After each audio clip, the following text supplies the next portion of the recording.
And to kick us off, I would like to introduce today's moderator for the Career One Stop Tools for Older Job Seekers webinar, Donald Holland. Donald is the Supervisory Workforce Analyst from the Office of Workforce Investment. Please join me in welcoming Donald. Thank you, Jamel. Hello, everybody. Welcome to the roughly 600 participants and growing. From looking at the list of people joining, I do want to especially thank Kelly Stokes. She is an intern from Everett, Washington. It looks like she's brand new to this thing. And Kelly, very happy you could join us. So today, what we'll be talking about is the CSEP, the Senior Community and Service Employment Program. We'll have a brief presentation on that program from the director there, Tony Wilson. And then once Tony is done with her presentation of the CSEP program, we'll move into CareerOneStop and the tools available on CareerOneStop to help you service older workers in finding employment and training and scholarship opportunities. So with that, I'd like to introduce our team. First, Tony, can you introduce yourself, please? Thank you so much, Don. And thank you so much, everyone, for inviting me here to get to have a chat with you. It's Older Workers Month, and so we're very excited to have an opportunity to share CSEP. My name is Tony Wilson, and I am the CSEP Unit Chief here at the Department of Labor. And I'm very happy to be here. Back to you, Don. All right, thank you, Tony. Tricia, would you like to introduce yourself, please? Yeah, thanks, Don. Hi, everybody. I'm Tricia Dahlman, and I am a manager on the Career One Stop team. Specifically, I oversee marketing, outreach, and operations.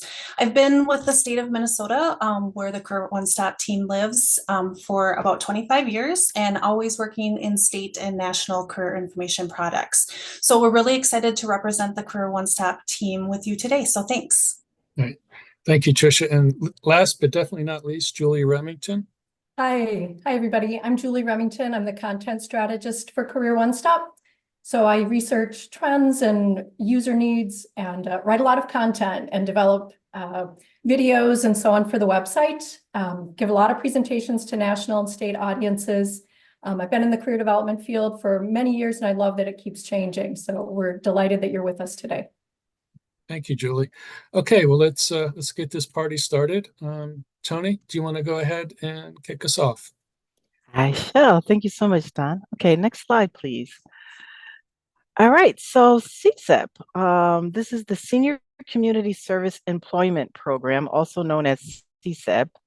And what I do hope that you take away from the few slides that I'll be discussing is to learn a little more about our program, which serves 55 and older. Also, hopefully you get a chance to learn both being able to refer people that might want to work through our CSEP program, or even have an opportunity yourselves or someone that you know that might be interested in working with CSEP participants in their program. So I do hope that those are kind of your main takeaways from today. So next slide, please. So just to give an overview, in reference to our CSEP program, it's really a community service and work-based training program. As I said earlier, we serve low-income, unemployed persons ages 55 or older with poor employment prospects. Our priority is focused on veterans over the age of 65, have a disability, limited English proficiency or low literacy skills, that they reside in a rural area, have low employment prospects, formerly incarcerated individuals, or homeless, or at risk for homeless. Not that they have to have all of those to be in, but these are some of the priority enrollment pieces that we look at. Our goal is to really help participants obtain unsubsidized employment. We want to improve their economic situations and really focus on becoming self-sufficient. There are about 75 CSEP grantees, That's including 56 throughout the states. We have territorial governments and 19 national nonprofit organizations. Next slide, please.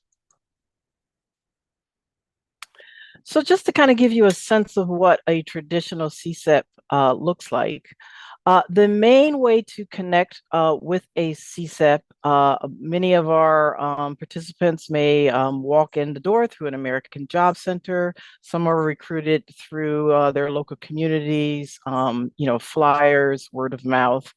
And once they're in, they're connected and officially enrolled in the program through a community service assignment. And that is provided by a nonprofit or a public entity. So think in the sense of like a, potentially maybe a library or working at a child center. It might be like a Goodwill doing some community service in that sense. And so that is their linkage. They work there and they receive subsidized part-time community service training. So in that placement, they will receive a part-time, about 20 hours of salary under this community service training. And the goal of this is to help them obtain work experience, skills, job training skills, and on-the-job training to prepare them so they can go for a non-subsidized job.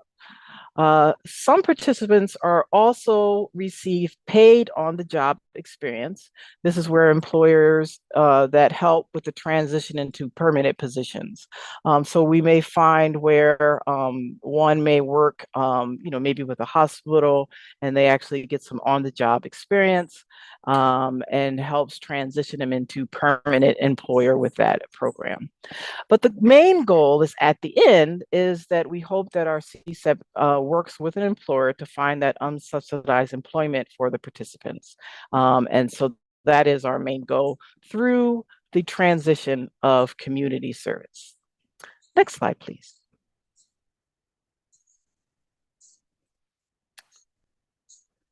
So the CSEP program structure, just to kind of reiterate that it provides part-time subsidized work experience through that community service assignment, transitioning into that unsubsidized employment. Part-time is typically 20 hours a week. Subsidized, we're looking at paying the higher of the federal, state, or local minimum wage. And the community service assignments is work at a host agency where you're delivering that community service. Other services that are provided are things such as skills assessments and needs assessments. We do, our case managers do an IEP very early in, really assess needs, work with the participant and where they're at, what their training goals are, and where a best host agency would fit for their community service assignment. And then they also follow them throughout. So you get a case manager that will work with you throughout the program, providing supportive services where needed, and working in reference to trying to link you with a potential employment opportunity. And then as we're doing a lot in the skills enhancement area, especially around digital literacy, definitely a lot of work in reference to upskilling in that area, but also in reference to customer service and other work-related needs based on the industry in the area that the participants are working in. Next slide, please. Just for those that are interested, I won't do a deep dive in this, but just showing understanding how this works, our funding distribution and the way we work with our positions. It's really kind of broken up into 3 areas. We have our national nonprofit organizations that's done on a competitive grant funding. That's about 78% of our grant funding goes to these national nonprofits. We compete every 4 years, and you do need to be a national nonprofit to compete in that competition. And then applicants basically bid on a service area. And then from that, they are awarded based on their authorized position. So I'm from Connecticut, so I always use the example of Connecticut. So Connecticut would take a bid and basically look at the areas that they are would need to serve. It's competitive in that sense, and based on what they're awarded, that's where the CSEP program would focus its services and funding at. There's also minority sponsors. So we do have what we call a set aside that helps serve our Asian American and Pacific Islanders. We serve Indian and Native Americans. And it's awarded, basically you get the general, this national nonprofit, you get the funding through that. And then there's like an additional set aside that helps in reference to these specific minority sponsors. And then lastly is the state grantees. So 22% of the funding goes to our states. Every state receives a CSEP grant. And that is awarded based on, you probably see it in the form of, they are located inside of an American Job Center or an aging agency, but they tend to be that and serve CSEP as one of the variety of WIOA programs that we serve. So just wanted to flag that. Next slide, please. So when I was talking about the type of kind of the national grantees that we serve, we currently have 19 national nonprofit grantees. Their grant sizes range from about 1.6 million to 47 million. And these are just some of the examples. You might be familiar with some of the names that you see on the screen, but these are some of the examples of our current national nonprofits that serve CSEP programs. And as I mentioned, 56 of these, 56 outside of what you're looking at the list, all of the states and territorial grantees, their grants range from about 425 to about $6.8 million. Next slide, please. And so when I had mentioned the community service component, which is a foundation in reference to linking with the CSEP program, the program has a partnership with host agencies. And so where this works is the CSEP participant works at a host agency. And as I mentioned, those things could be things such as libraries, child enrichment, your kind of local government entities, senior citizen centers. So a variety of these type of host agencies. And the host agency role is really to provide a work site where work training can happen. They provide supervision for the participants that are at that site, and then they assist in reference to having the participants gain some soft skills and preparing them for employment. So some of the examples that you may see in that, just to kind of help put a visual on that, is that a participant could work at a host agency. They're learning customer service. They may be answering the phone, or they're at the front desk. They may be helping with some of the, all of the administrative support aspects. Some get trained in digital literacy. We have many who have really learned all the tools in reference to providing fiscal support with like Excel and various other documents. And as I said, it also just depends on who the host agency is. From there, they can take that, build out their resumes, use sources such as the CareerOneStop tools.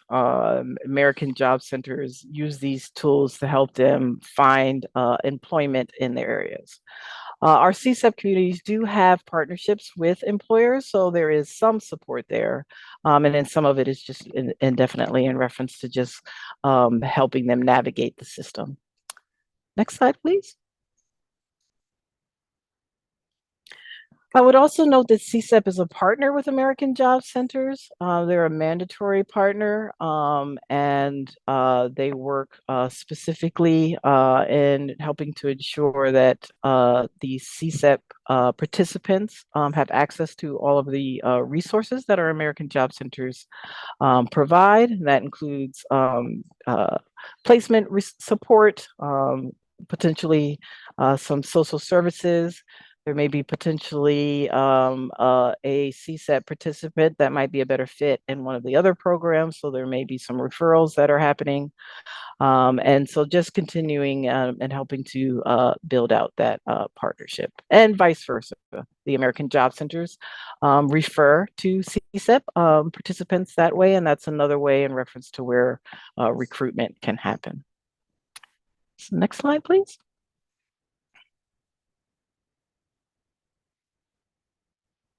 Next slide, please. It looks like you're trying. Yeah, my apologies. Okay. No apology. It's coming. It's coming. So I would end with just noting we have so CSEP tools and resources to kind of help further. I've put in as one of the attachments, we have a one-pager. So if you want to read a little more about CSEP, you can grab that one-pager. Our website is here to give you some further information. And then same with our older workers community practice. I encourage you, if you are a person that is either working with older workers or a person that is interested in applying to a CSEP or referring someone to CSEP, this is a great resource to stay connected with. It'll help you follow kind of the latest things that are happening in this space, see some of our success stories and resources. So I would encourage you to tap into that. So with that said, I hope that this gives you a good overview of CSEP. I'm going to be taking some questions at the end, so please put those in the chat and we'll follow up on those. But in the meantime, taking this information, I think one of the great things to know is that with CSEP, they do use CareerOneStop to post and recruit for a lot of their positions. So we have case managers that they are always looking for, obviously, potential directors or program support in that area, admin support, and then as I mentioned, just our program itself, those that are participants that are interested in entering the program. So I thank you so much for your time on this, and I will say next slide. And I will pass this over to Tricia to talk to you about CareerOneStop. Great. Thanks so much, Tony. That was a great to learn more about CSEP and the important work you do. So thank you for taking that time. Yeah, as Tony said, we're going to transition over to CareerOneStop, and what is displaying on the screen right now is a screenshot of the CareerOneStop homepage, and that's available at CareerOneStop.org. If you're not familiar with CareerOneStop already, there's 3 important things we want you to know about the site. First of all, it is a comprehensive career education and job resource. We are national in scope, so we do serve all 50 states and US territories, although you will find information for your state and local areas as well on the site. The second is that we're trustworthy, so we're sponsored by the US Department of Labor, Employment and Training Administration. So what that means to you is that we bring all of the quality data and reliable resources together into one system for you. And then the last thing I just want to point out is that we are free for you and your users. There's absolutely no costs in using CareerOneStop. We do offer user account functionality, but it is also not required to use the site. We're going to go ahead and transition. I'm going to share my screen because we thought the best way to show the site and introduce you is to go out to the live site. So I'll go ahead and do that and share my screen.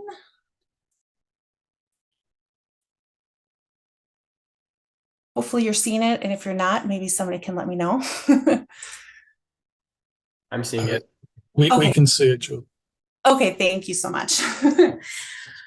So what we're going to spend our time doing today is going through this top navigation. So we have these main sections on the site: explore careers, find training, job search, find local help. Toolkit is the only one we're not going to look at today, and that's because it's a list of the tools, and we will show you some of those already today. So we'll skip that one, but we'll also go through resources for. We'll dive, like I said, into each one of those and look at specific content and tools within each section. I do also just want to point out that in the top right, we do have a link to translate the site into Spanish. So all the content and results will display in Spanish for you if that's important to anyone you're working with.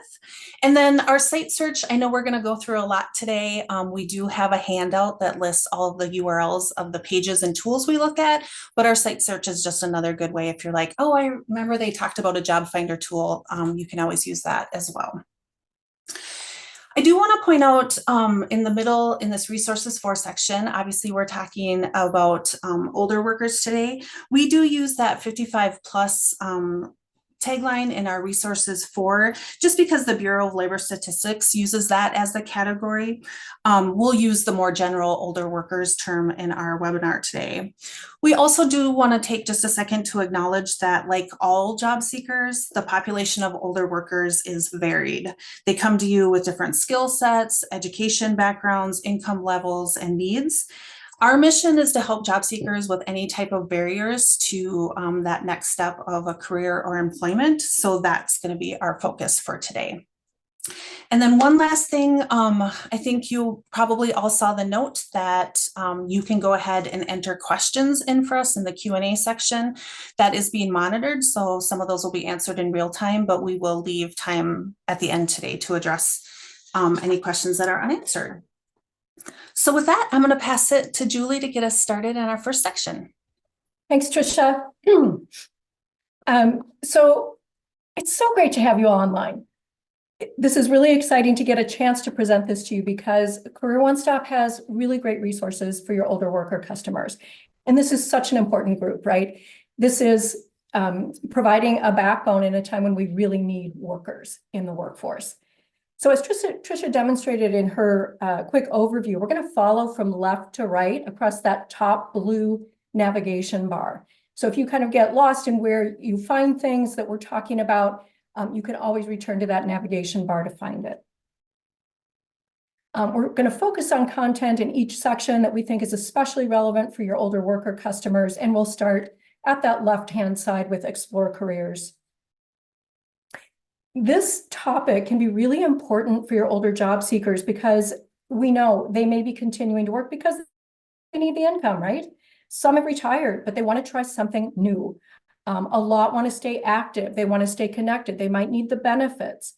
So whatever their goals, they often want to explore something different rather than returning to their old fields. And this section is really helpful with that. That first list on the left is self-assessments. We have 3 assessments that cover interests, skills, and work values. So we'll take a look at a couple of those and learn about careers, career clusters. Many of you who work in K-12 or in two-year college systems know that this is giving us a broad look at hiring industries and at careers in those broad fields like manufacturing or finance or IT. So this can be really helpful to explore new options in an older worker's area of experience where they have worked, but want to map out into other directions in that same arena. We have career profiles and videos about specific careers. What's hot will take you to reports about which occupations in your state are growing the fastest, are paying the most, are declining, have the most openings, and so on. Under the Plan Your Career heading, there you can find information on setting career goals. I want to call your attention to salaries. That takes you out to our salary finder, and that can be really helpful for people who don't really know what should I be saying my salary requirements are on their job applications, or how to interview and negotiate around salary range. So that will give you the current market rate in your local area for different occupations. We have information on licenses that are required by your state for working in different occupations. How do you get those? Resources for professional development. So that covers the Explore Careers section. Let's take a look at some of the key tools that we think are especially great for your older worker customers here. We'll start with the interest assessment. I love an interest assessment. This is a foundation of career counseling. This is a way to connect with your clients. It's our most popular assessment. It's a great starting point for most ages. It's 30 questions, quick to take, 10 to 12 minutes. Users answer based on their level of interest in each activity. They can go back, easily change their answers. I thought, oh, you know, really, how much would I really like to write books or plays? Maybe not so much. So like all of our assessments, it renders well for mobile device use. It's keyboard accessible for your keyboard users. And once you complete those 30 questions, you get out to see your results. This page has a lot of information. We'll break it down. Something that we hear from employment program staff is that for older workers, when they see assessment results, this can often really remind them of, you know, what they like, what they've developed strengths in throughout their career. A lot of people don't sit down and take time to reflect and really think about, you know, what have I done? How have I grown? And so this can be a great starting point to put them back in touch with their passions or their hobbies, things they may have been out of touch with or not really recognized. Those have value in their career. This is based on the Holland Code system. Many of you are familiar with that, also known as the RIASEC system. Super reliable system. It's been validated. It's been in use for many years. It's validated with diverse audiences, which we need to make sure our tools have been. So you can learn about what does that score mean? What does the RIASEC mean? Up in that upper left, just click on that, what does my score mean? And that will take you out to that. On this results page,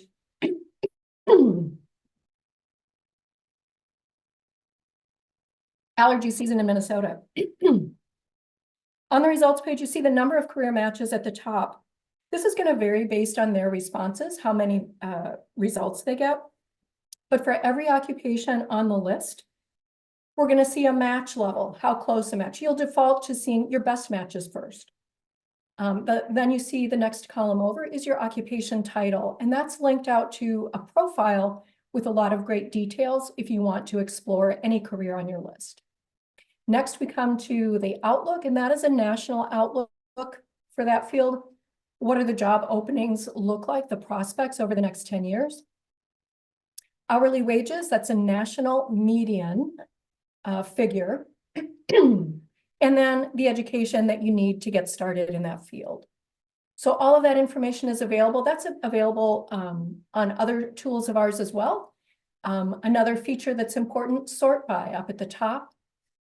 Lots of folks want to sort by, show me the careers that pay the most, right? You know this from your clients. So sort my results from high to low, highest paying wages. And so that's a way that you can quickly rearrange, you know, this long list of careers to see the data that you want to, or the highest outlook. If you want to filter down your results, excuse me, and narrow them down to a shorter list, you can do that on the left. Here I can choose the education level. For example, some preparation, I can select that filter, and that will narrow down my list to just the recommended occupations that require a high school diploma or equivalent. So that's a way to manipulate results and make this work really well for you. You'll note down toward the bottom of that same column, there is and it's about the data. This is a feature on all of our tools to explain what the data source is and allow you to learn more about that source. And then there's also a help link that takes you off to a page with all kinds of helpful details. Just to the right of that, we download. We have options to download in various formats. And that's going to be true on all of our tools.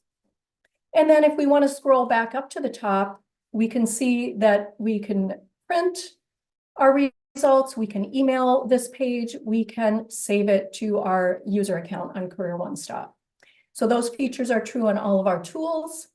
Also to the right, you can post your results to your various social media accounts. So that takes us through the interest assessment. We want to also show you our work values assessment.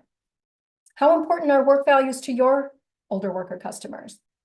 Really important. I'm going to answer that because we know that aligning your career choice with your work values keeps you motivated, engaged, gives you a sense of purpose, increased job satisfaction. This is a really important component of matching your career to who you are.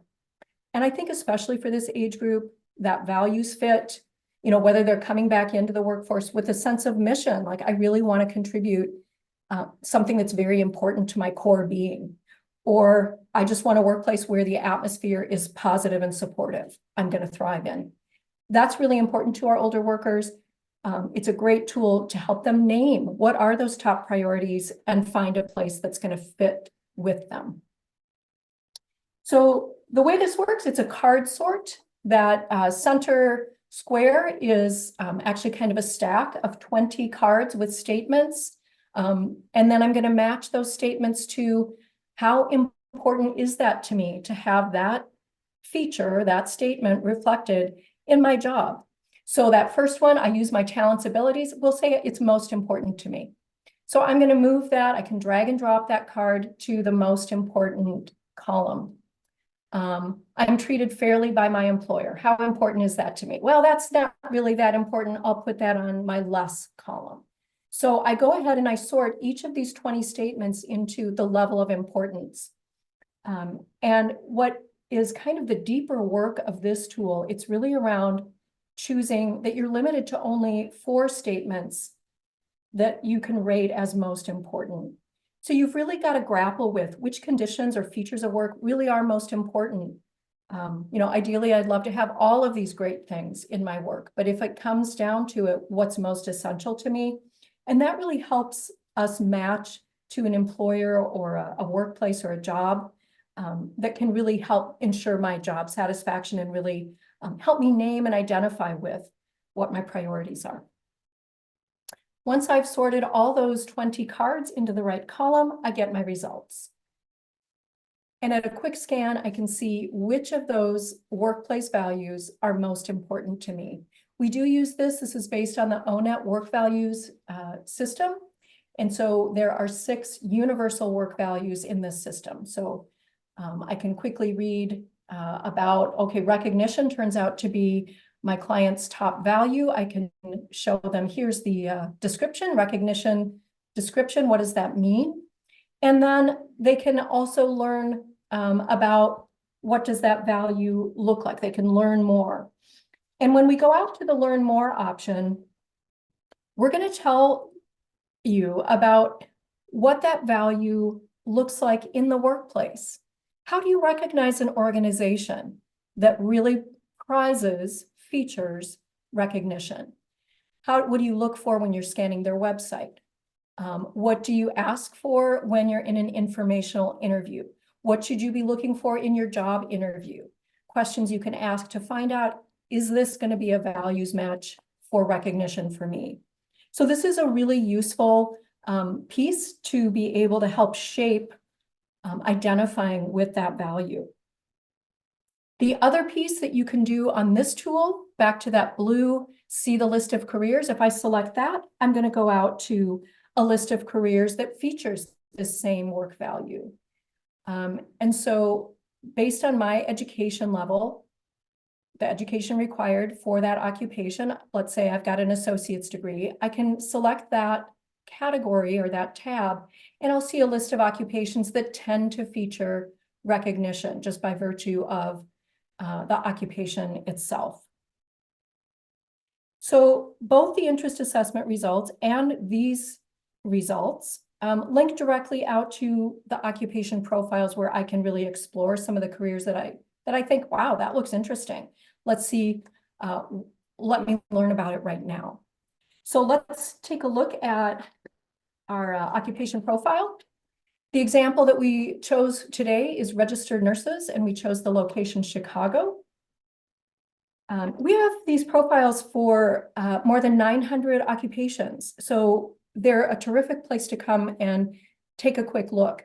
I can connect to these through my assessment results, but I can also go from that Explore Careers tab up in the top navigation, and then I'll be able to choose career profiles and go right in, and I could look up any career that I want to know more about. So we use these cards for each category. Each category of information is like a card. So this description is our first card. What do they do? I get a quick description. I get a career video. These are about 90 seconds. We produce those in-house, and they're going to give me a look at what are the settings. Who would I work with? Their patients, customers, what kind of equipment, just a sense of what happens in a day. Then as we scroll down, we're going to learn about the projected employment, both in my local area or state, and then in the US to compare. I'll get a quick scan at the outlook. Next 10 years, that looks like a bright outlook occupation. I want to draw your attention. You'll notice that there are some gray boxes in the lower left corner of many of these cards. Here we have find job openings. So any of these gray boxes will take you out to a tool and go really deep in CareerOneStop to a tool that explores that. So find job openings, that will link you to our job finder, and you'll be able to see job openings right now in Chicago, Illinois for registered nurses. So it's a really great means to navigate deeply into the site. The blue circle with the white question mark on the right, that's a way to quickly get more information. Like, what does this mean? Help me understand. A lot of us aren't labor market information experts. This can translate what you're looking at into more meaningful language if you need more, and also give me the source of that information just for that particular category. As I scroll down, I can learn what are the typical wages for this field. It gives me a broad range from a more entry level of experience to a higher level of experience in that service or in that location. Education experience, what do I need to get started? It looks like I need a bachelor's degree to become an RN. And then those links on that same card will take you to education and training programs in your location in Chicago here to prepare for that field. I can continue to scroll and find out about certifications that would help prepare me for the field. Do I need an occupational license in Illinois to work in this field? How do I learn about that? Apprenticeships that I could learn about for the field. I can scan the knowledge, skills, and abilities. And if I'm an older worker looking to transition to a different career, this gives me a sense of what is the foundation? What's the bread and butter in this field? And do I have something to bring that resonates with that? So this is a very complete package of information, but we also want to show you another way to evaluate career options for your older worker clients. And that is My Skills, My Future. This is part of CareerOneStop. You'll notice it looks pretty different. It's got its own URL, so it does sort of is freely standing, but it's also part of CareerOneStop. And you will find the link to this in your handout. You will find links to all that we're showing you today in your handout. We built this tool to help experienced workers get ideas for different jobs they could do with their current skills. And in my career counseling background, I would have clients who would sit down and tell me what else I could do with what I already have.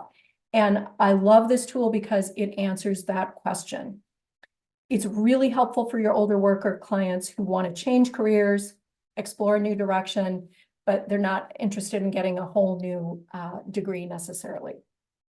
So let's say we're working with a client, he's 60, he was laid off from his construction manager job. He needs to work a few more years. He can afford a little bit of flexibility on pay, but he really wants to get out from the stress of supervising people and the pressure of construction deadlines. Looks like people relate to that. He's got a couple physical limitations, like a lot of our clients do in the older age group, but he really is looking for other ideas for careers he could do. So to use this tool, we'd enter his job title, construction manager, and select Find My Career Matches. We come to this results page, and I'm going to break this one down for you. This is showing me careers that use similar skills and experience. So on the back end of this tool, we have mapped skills and experience of all these different occupations and are matching them. So right away, my client can see, wow, there's a lot of options for me. That's a boost in confidence. My skills, hey, it looks like they can translate to a range of other career options. And we had a commenter from the group today who said, I need to show older workers how to use their skills in a new way. That boosts their confidence. So exactly, right on. This is what we're doing here. The results are in order by best match to that skills and experience.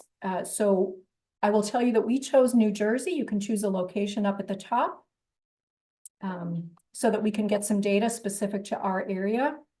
So what I'm seeing as I scan this with my client is there's a lot of supervisory careers, not a surprise because that's what he did. Careers in different industries are showing up. Each career title is linked, and that will take us to details similar to what we just showed you. There's a quick description. There's job listings that we can link to. We can link to businesses in his New Jersey area, in the area of New Jersey he's from, and see who tends to work around these different fields that we're exploring. A typical wage, the training and education needed to get into the field. So we see a lot of great information on one page. What I want you to know about this tool, remember our client has some physical limitations that we need to take into account. A great feature is up at that top right, narrow your results. Using this, I can narrow down my career list based on job requirements that my client does not want. So here, our construction supervisor can't do hard physical labor anymore. So we're going to check off physical strength. Take off the careers that require physical strength. And they also have some hearing loss from all that construction equipment. So we're going to take off careers that require good hearing. And that's going to bring my list down to show me only the careers that are still on the list that don't require those things. So my list is shorter, and he's scanning that list with me. He sees energy auditor. He really likes the idea of that job title. And so we're going to go out and compare and see how energy auditor compares to what he's done in the past. So here we're looking at how does construction supervisor in the blue line up with energy auditor, the new idea on the right. So first we see a mid-level salary, and we can see it's pretty close. It's within $1,000. So it's paying in his range. We scroll down and see similar skills and knowledge shared by both careers. So this is pretty long. We can tell that there's a lot of overlap. He already knows a lot of content that's going to help him if he wants to transition into this new field, and that's reassuring. Continuing down, we are identifying some skill and knowledge gaps. Things that he didn't really need in his past career that he might need some basic training in. But as we continue to scroll down, the typical level of training is a high school diploma or equivalent. So we're super encouraged. This looks good. We're going to return to his results to see more details about the energy auditor field. Here, we're going to look at, this is our profile in the My Skills, My Future. Very similar information to the occupation profile we showed you earlier, little different format. I can go out to a career video, job openings, and so on. But here my client can see the energy auditors field would not require him to supervise. Woo! And it sounds a lot less stressful than working in a construction site. Yes, he's excited. He wants to work in a job that's helpful to the environment. That's terrific. It's matching with some of his personal values. So that's a demonstration of how you might use My Skills, My Future with your older job seeker. The data for this site is from ONET, the Bureau of Labor Statistics, some original CareerOneStop sources. I've got one last piece to help your customers who are kind of in that career exploration mode. This is the how-to guide for switching careers. This is a guided process that we just recently developed. It takes a user through 6 steps to prepare to change the career they work in. So it uses the tools we've already looked at. We're not talking about new tools. This is just a way to walk through those steps that can feel kind of complicated to a user. So it gives them assignments, kind of a homework pieces to do, a downloadable worksheet so they can record their results and work through their decisions and keep track of that. You can download the whole guide. You can complete it online or on paper. You could use this in a workshop or in your one-on-one work with your older workers. So our construction supervisor could follow these steps. You could give him that homework to do on his own to help prepare to change. All right, I'll hand it to Tricia for our next section. Thanks, Julie. What a lot in that section. Thanks for moving through that. Our next section, again, as we go through that top navigation, is Find Training.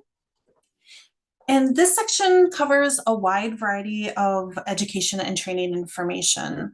The first column has a lot of different types of training, from high school equivalency, or links to GED programs, adult basic education options in every state, as well as longer term college programs and certifications. The pay for training column covers information that'll help estimate total training costs, links out to financial aid. We do have a tool, we're not going to look at it today, but we do have a tool, Scholarship Finder, that lists more than 9,000 different scholarships. Again, it's free.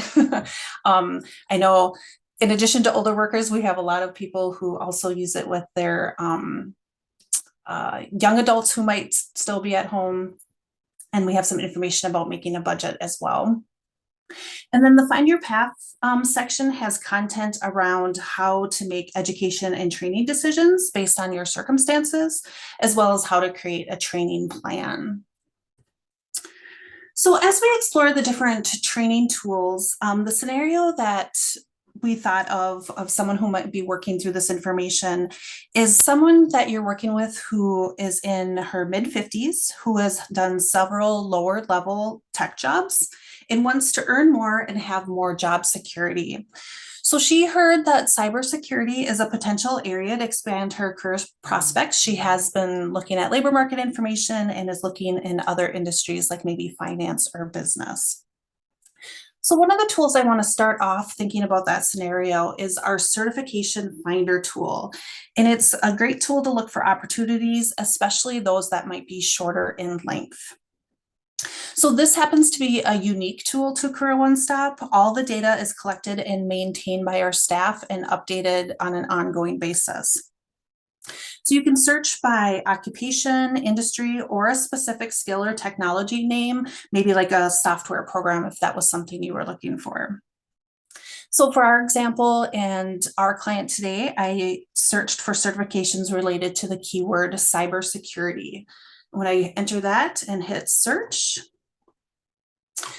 we found 98 different certifications from 37 different organizations related to our keyword. So our results table that looks similar to the format Julie showed us is I get my list of matches in a column format, starting off with the certification name, then the organization, and then the type. There are 5 different types of certifications, and they range from those that don't require a lot of education or experience to those that are testing for a very specific knowledge, like maybe a piece of software or product. And more information about the different types is in that about this data box that Julie mentioned on all our tools as well. You'll notice that some of the certifications have letters after the name, and those indicate different affiliations that accredit or recognize the certification. Again, more information, we have a little legend at the bottom of the table or in the About This Data box. And then one of the special icons is actually this chili pepper.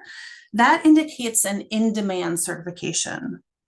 And we do that analysis, and you get a chili pepper that indication is determined by the frequency of mentions by employers and online job postings. So we update that in-demand analysis 1 to 2 times a year, and that was just recently done in March of this last year. So again, really represents what employers are saying they want their candidates to have as far as certifications. Just like our other tools, I can filter by a variety of different options if that list is a little too long, the organization, the type again, the industry, and then in demand, I can filter by that as well. If I want more information about that certification, I would go ahead and click on its name. And this is what the detail page looks like. So I get a little bit more of a description, and I get some details that might be important, like is an exam required? Are there continuing education requirements, and so on. So that is our certification finder. Another great tool in this section is our professional association finder. And that's another unique tool to CareerOneStop. Our staff collects and maintain this data, and it is a collection of links to professional and industry associations related to the industry or occupation you choose to put in. And professional associations can help our older job seekers in a variety of ways. So it's a way to find opportunities to help enter a new field or advance in a current field, like our scenario. It also helps us develop a network of peers that can become helpful during the job search process. And down the road, after we've become established in a career, professional associations offer ways to keep current on changes in my field through conferences, publications, and other activities. So it really can be helpful throughout the whole process. So in our scenario example today, I wanted to broaden my search a little bit just because I didn't want to limit it to just cybersecurity. So my keyword is IT security. And when I go ahead and search, here is what the results page looks like. So I found 55 professional associations related to my keyword. I see the association name. Unlike our other tools, when I go ahead and click on this, I will be taken out to that association website, so I can gather more information that way. But in my results, I do also just see quick indicators if that website has a career center. So if the association posts jobs on their website, I'll get a quick indicator of that. And also if that organization offers a certification, like the tool we were just looking at. So if that's important, I can see that quick reference as well. So that is the Professional Association Finder tool. I want to point out a couple content pages actually in this section we thought would be of interest as you're working with older workers. First is a content page we have that's called My Skills Are Out of Date. When we were preparing for the webinar today, we spoke with a handful of service providers like yourself. And one theme that developed were that many job seekers were eager to learn or enhance new skills such as digital literacy, or to really adapt to technology changes to stay competitive in the job market. And why I like this content page is because it really breaks it down into kind of 3 different steps. So first, how do I figure out what skills do I need? So, you know, the Professional Association Finder we just looked like can be a good resource. We have another tool that really looks at the tools and technology that are used by occupations. So how are different ways I can gather that information? And then what are my short-term options? So what are the ways that I can get skills right away? So we link out to literacy training centers. Again, we mentioned certifications, public libraries, and American Job Centers as great resources. And then we know we have some older workers who can look at longer term training options. And so we have links to our local training finder, another great tool that lists programs in local areas, and talk about apprenticeships as well. So again, really just helping navigate how do I find out what I need, and then what are my short and long-term options to get there.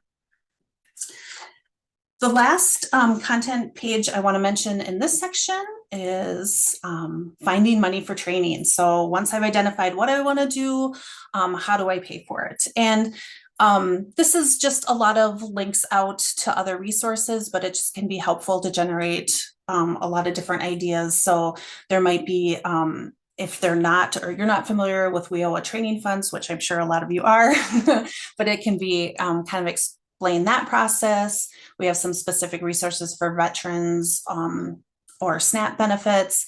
And then the left-hand side has those additional sections that I was mentioning, like explaining financial aid and a link out to that scholarship finder. So definitely wanted to point that page out too, that we want to acknowledge that finding funds for training can be a challenge as well. Okay, that's our find training section. So next we're going to move to job search. And as you can see from this page, this is one of our larger sections as far as content and tools. So this section includes a wide variety of content to plan out a successful job search. And again, during our preparation and conversations with people who worked with older workers, we just heard time and time again how older workers can have a really good work ethic and there's a place for them in the workforce. But also kind of the challenge of struggling with some older workers who go unnoticed and can end up feeling invisible. So we just wanted to make sure to stress that we have a lot of different tools and content in this section to really prepare older workers for a successful job search. So the different sections here cover what you would do to plan out your job search, again, creating that plan and the different research that you would do, maybe researching different employers or salaries. We have a whole section on networking. We heard that this can often be a barrier if networking is not something your older worker has done before or it's been a while. This really breaks it down into like, how do you create your elevator speech, what to expect in an informational interview, who do I contact? It really breaks it down. Our find job section is all the different ways and places that you can find job openings. We have a great resume and job application section as well, and we'll see a couple tools in this section that can really help, again, if this is a barrier or your older worker hasn't done a resume in a while. We have some great resources there. Job interviews and negotiation is another section, as well as just general job search tips. So again, a lot in this section to help out in any area that might be a challenge or need a refresher. So the first tool I want to point out in this section is our job finder, definitely our most popular tool. And as we were thinking about job search, the scenario we had in our mind was someone who's retired but needs extra income to pay for medical and family expenses. So he needs to find a job, but will need to refresh on job search methods and how to find job openings and navigate the online aspects of job search. He has a background in retail and he would prefer to stay in retail, but is open to opportunities that align more with his interests in cars and machinery. So we'll keep that in mind. So our job finder, a great tool to look for current job openings. And so I have put just a really general keyword in there. Our client is from Portland, Oregon. So when I go ahead and put those in, here are my results. So I have found a little over 1,000 jobs from this source in retail in Portland, Oregon. So our job finder tool has data on job postings from two different sources. So the default is the National Labor Exchange, or NLX, if you're familiar with that. It's going to be your most comprehensive feed. So it's going to include your state job bank data as well as openings sent directly from employers. In the top left is where you could change the source. And if you were interested in seeing openings from ZipRecruiter, those can be swapped out as well. Our job posting are updated daily. So if that's something you're doing active search, it's always great to check back in to see what's been updated each day. So then for my results, I see the job title, I see the company that posted it, as well as the location of the opening and the date it was posted. I have those same options on the left for filtering. And the one I want to point out, not as relevant to our scenario today, but this National Labor Exchange feed does have an option to filter by remote jobs. So I can imagine some of the older workers you're working with, that is an important criteria for them. So that is something you can do again on that default feed.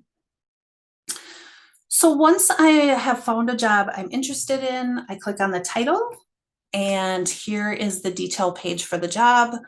Every employer will be a little different in the amount of detail they provide, but some will do a great job like this one of giving an overview of the company, talking more about the position, the qualifications, and the benefits. And then the apply button is on this page. When I click on that, I will be directed either to the state job bank that posted that job or the employer's website to apply. So CareerOneStop does not collect any resumes or allow people to apply directly on that job. We do refer that out again to the state job bank or employer site. So that's our job finder. The next tool we want to show you is our business finder. This is one of my favorite tools to present on because I think it's a little hidden gem on our site that has a lot of different types of uses. So it includes information for more than 12 million employers, so very much similar to the white pages.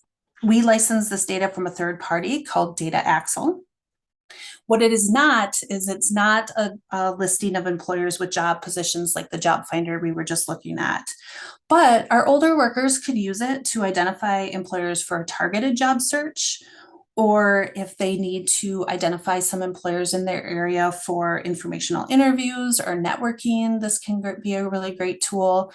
And as a side note for all of you, if you're putting together job fairs or presentation panels, it could be a way to find employers in specific occupations and industries of interest in your area. So a lot of great uses.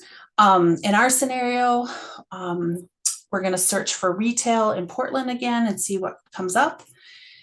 And I did, as you can imagine, the number of results was very high. So I did add another filter for the interest area of our client, which was automotive parts, accessories, and tire retailers. So I found 550 businesses related to those keywords and industry.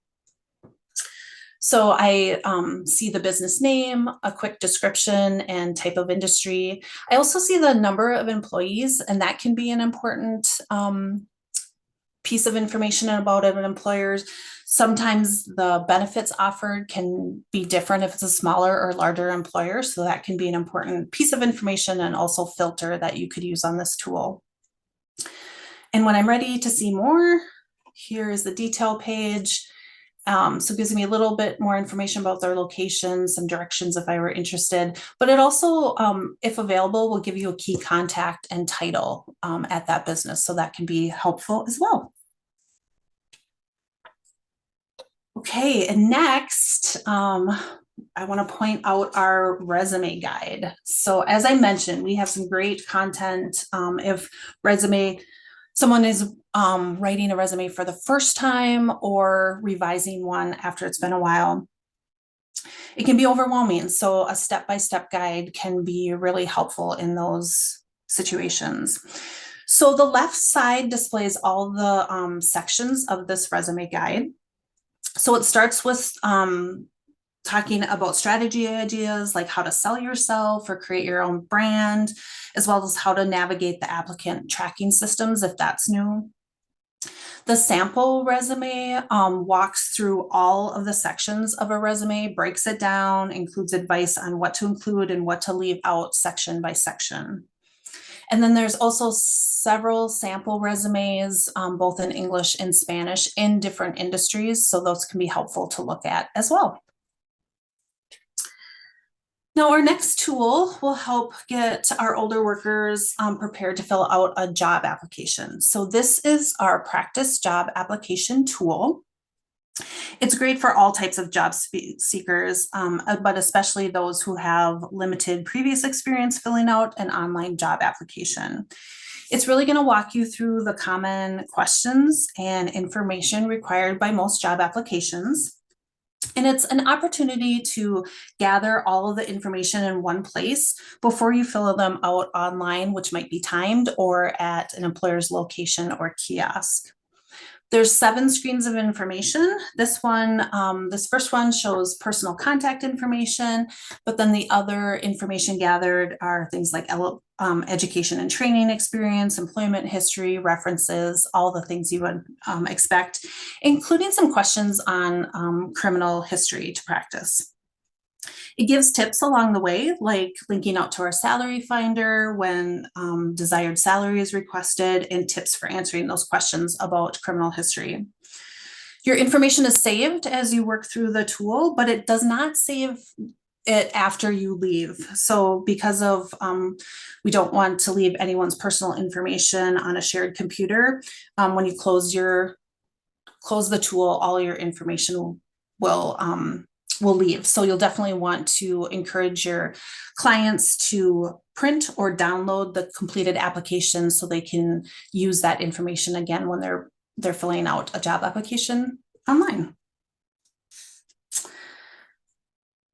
And then the last thing I want to mention, content page, again, in the job search section, is we also have a how-to guide on Find a Job Now. So Julie kind of explained how these how-to guides work, and that they're a step-by-step process that you can print out. So again, this would walk your client through those steps of finding a job that we just walked through. So that's our job search section, and I'll pass it over to Julie.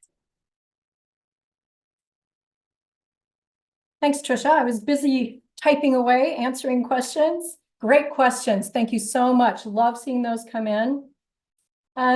So this section, as we continue to move across our navigation, find local help. This is where we offer information for in-person services in your locations across the country and our U.S. territories. We had a question come in about Puerto Rico. Yes, we include data for all of our U.S. territories, all of our locations, all of our data does include those as well.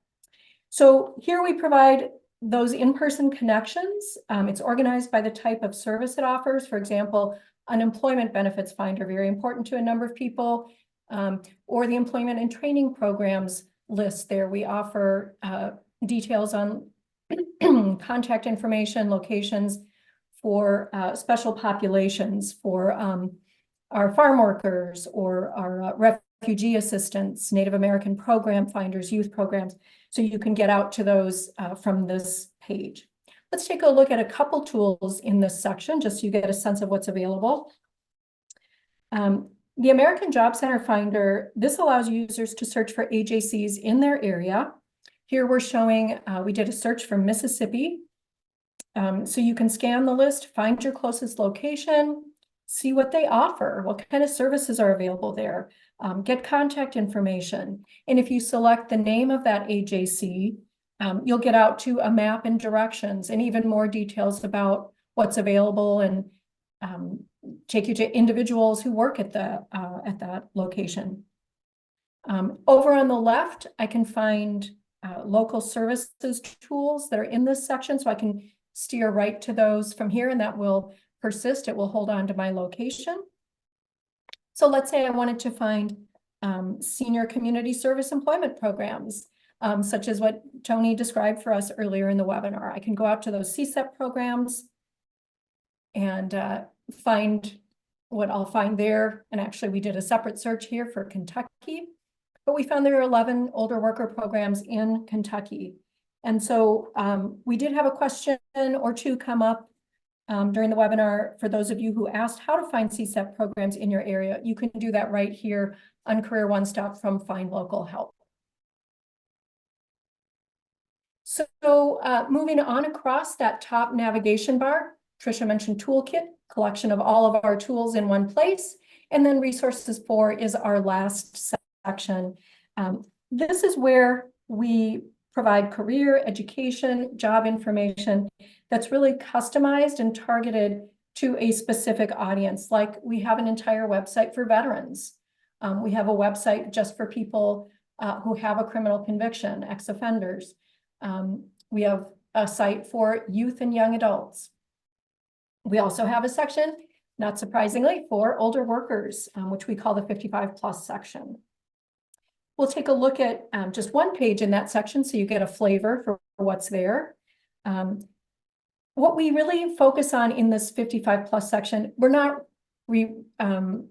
duplicating the content from throughout our site. If you want to learn about writing a resume, go to our resume section. But here we're going to include very targeted snippets just about resume content for that older worker population.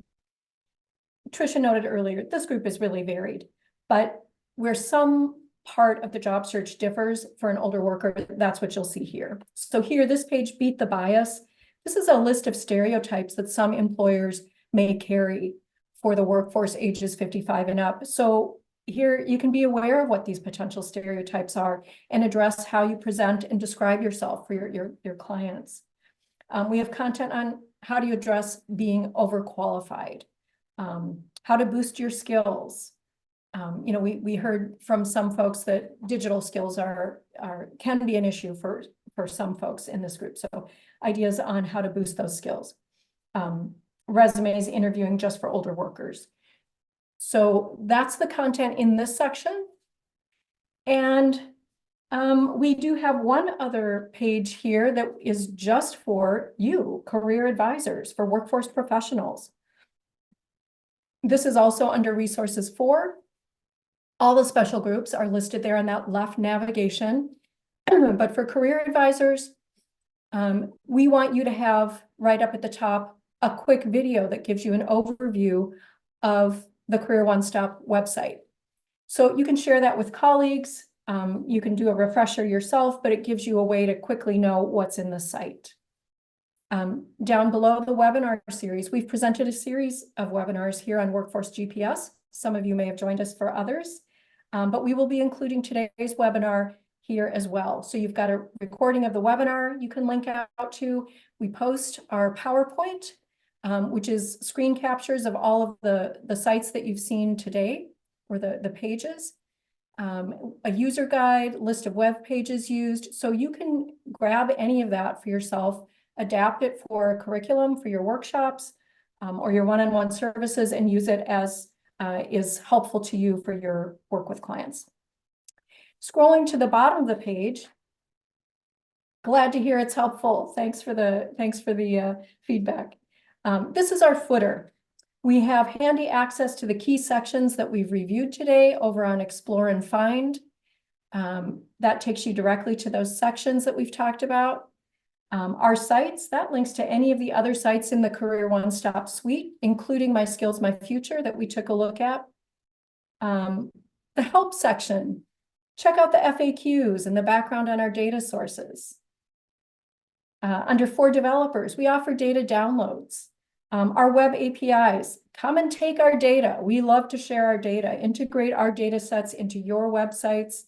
It's a super useful facility that you have available to you. In News Center, you'll find our blog postings, our outreach materials. You can sign up for the quarterly newsletter. User accounts, we mentioned earlier that you can save your assessment results. We had questions about how do I save assessments or job searches. You can do that by creating an account. We don't keep private information. We don't share it. It's just a way to save what you want to come back to on CareerOneStop or send to your job counselor. Please use the info@careeronestop.org email address that you see there. We answer every email inquiry. We encourage you to send us your feedback, your concerns, your questions, your suggestions for things we could do to improve or add to the site. With that, we have wrapped up our presentation on CareerOneStop. I'm going to hand it to Dawn to moderate our Q&A. And then if you could please do stay with us through the Q&A. There is a brief poll at the very end to just ask a few questions. All right. Julie, Tricia, and Tony, as you can see by the number of hands being clapped, thumbs being pushed up, number of hearts floating to heaven, and celebratory flutes, that was a tremendous job. Thank you very much for your wealth of knowledge and sharing the information here with our workforce professionals on how best to help older workers find employment and training. I'm scrolling through the questions here, and I think most of them have been answered. So I'm going to kind of put Tony, Julie, and Trisha on the spot. I guess, Tony, for you, real quick, were there any questions in the chat that really stood out to you that would be of interest to folks? Yeah, there were actually a few, Don. Thanks for flagging that. I did answer most of them, so hopefully everyone can look in the chat to see the response to their answers. A few I wanted to flag. I did want to note that many of our programs also have a training component that they do. That's an optional component, but many do digital training, digital literacy training, and they provide training in this area. Most of our seniors come in at a very basic level in reference to digital literacy. So it's really getting everybody kind of upskilled in reference to being able to kind of use, your kind of Microsoft softwares and things like that. Usually that's what you'll see in our CSEP programs. But this does relate to another component and another question. There was questions in reference to kind of work in more of our on-the-job training, more in that kind of sector strategy, high growth area. We do have a demonstration project that we still have a funding opportunity announcement out on the street right now for national CSEP programs, current national CSEP programs. And the goal of this is that we're doing an evaluation looking at older workers 55 and older and how they are connecting in the workforce field, looking at sector strategies. And I say that for those that don't know what that means. So we're basically looking at if you are in a program where you're getting provided the on-the-job training aspect of it, but you're also getting a training that's connected to like a community college or a further education in some type of high growth industry, and that there's a partnership with an employer. So there's kind of that three-stool partnership aspect, and doing that in an industry in your area. So things such as, high growth, financial, tech field, these types of areas. So we are doing a study on that. The question was more about the partnership with some employers, and this will give us an opportunity to really learn more about that partnership aspect. So I put the link in the chat on the study itself, but also so that you can stay in touch with the 4-year study, which will not start until later this fall. So I don't have the results of it yet, but we'll be ongoing and gathering from that. So we'll continue to see what happens in that space. The current CSEP programs are connected to employers. However, it's not like a required partner as in this study would be. So it's more in the sense of referrals. And many of our CSEP programs are successful in reference to building those partnerships out. So just also wanted to flag that. I guess lastly, I would say there's just been a lot of information of kind of trying to connect with kind of your local CSEP. So obviously, in addition to looking here at your Career One Stop, which I would definitely suggest that first. We do also have a contact list of our CSEP programs, both all of the states and then all of our national ones. And so I've had that link throughout. So you can go to your state. Each one is, run based on their local area. So I encourage you to reach out to them. Many have partnerships on many levels. So based on the work that you're doing, if you feel that you might either want to work there, or if you're in an organization that you might want to partner, where you can either refer to them or they can refer to you, I encourage you to look at that list and reach out and maybe make some of those connections. So I'll stop there because I know there was also a lot of great questions there on the Career One Stop. All right. Thank you, Tony. I'm sure this Q&A could go on for a very long time. Fortunately, we have a hard stop at 2:30, and I'm very excited. I see a question in the chat I actually know the answer to. The question about state wages in the website, and dang on it, Julie just answered it for me. The wages represented in Career One Stop are drawn from the BLS OES, so Occupational Employment and Wage Survey. So they are up to date. But one note about the OEWS salary data that, or how much people earn, that data point is a year old. So it was published in April of this year, but the reference point was for 2023. So it is the most up-to-date information on wages we have here in Career One Stop.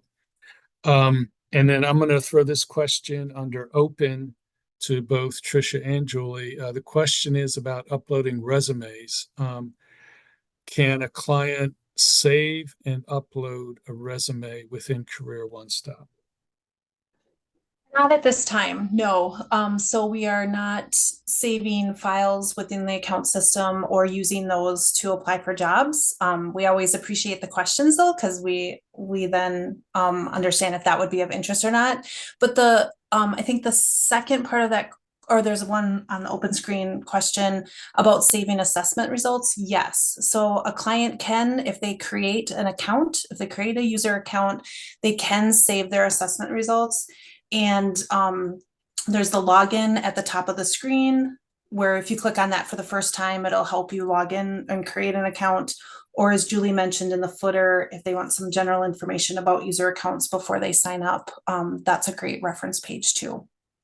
Right. And just to be clear, I don't know if you covered it or not, but the user accounts can be a valuable tool both for the workforce professional and for the person they're helping assisting with employment. Is that right, Tricia? Yeah. So, and I think there was a related question to that done about, can a client share their information with their counselor? And yes, so the client has the ability when they've saved either the results or a page or a set of like job openings, there is that option to share that with anyone that they want to, a counselor, a family member, or anyone else. So that functionality is available in the account. Okay. Thank you, Tricia. Okay, I've been scrolling through here and I'm just going to look to either Tricia or Julie. Were there any questions that really stuck out to you that may be helpful here in the next couple of minutes before we go to the poll? Julie, I know you were scrolling through and answering a lot of them. Is there anything you want us to touch on? They were really varied, and I think we got almost all of them answered, and just terrific curiosity and engagement. Really appreciate your thoughtful questions about how to really make this work for you in your setting. So I think just taking a look at the answers, and I believe, Jermel, that the Q&A is available to participants who want to be able to see that. Yeah, they'll be able to see all the answers that were answered publicly. Okay. Great. That's great. So Jermel, I think we're at our end. So if you want to throw the poll questions up for the remaining 700 and some odd participants to respond to, that'd be great. Of course. Well, in 5 business days, as you might have seen in the chat, the webinar video and transcripts will be available on the Workforce GPS event page. That link has been dropped in the chat. And once you have completed this poll here, you are free to go. We thank you once again for joining. Have a nice and wonderful day.